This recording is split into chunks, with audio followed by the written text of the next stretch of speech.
Ассаламу алейкум, Аллахқа иман келтірген мұсылман бір туғандар. Аялым маға жақпай қалды деген еркектер ұқсын. Аллах Таала ұйық Құранда еркектерге насахат қылып айтады: «Ваашируһунна бил маъруф, фа ин карихтумухунна фа аса ан такраху шай'a ва ядж'алаллаху фихи хайран касира». Аялдарыңар менен ынтымақта жашағыла. Егер аларды жаман көріп қалсаңар, анда сабыр қылғыла.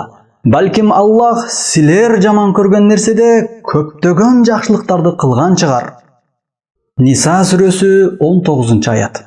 Чындыгында жашоо бир түрдүү өзгөрүүсүз уланбайт. Бул дүйнө сыноо болгондуктан кээде үй бүлөдө келишпестиктер, казан кагылыштар болуп турат. Эгерде аялыңдын бир мүнөзү жакпаса, анда анын сага жаккан 10 түрдүү мүнөзүн изде. Мисалга алып айтсак, аялыңдын көп сүйлөгөнү жакпаса, анда анын даамдуу тамак жасаганын, өзүн таза, тыкан алып жүргөнүн эстеп, ага сабыр кылгын. Мына ошентсе, Аллах Таала ал пендеге көптөгөн жакшылыктарды даярдайт. Үй бүлө бекем болот. Адамдын жакшы жактарын гана издеген адамга башкалардын жаман жагы деле көрүнбөй калат. Жана ынтымакта жашаганга шарттар түзүлөт.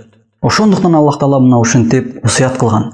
Аллах Таала ыйык Куранда айткан: «Ва аса ан такраху шай'a ва хува хайрун лакум, ва аса ан тухиббу шай'a ва хува шаррун лакум, валлаху я'ламу ва антум ла та'ламун». Балким силер жаман көргөн нерседе силер үчүн жакшылыктар болгон чыгар.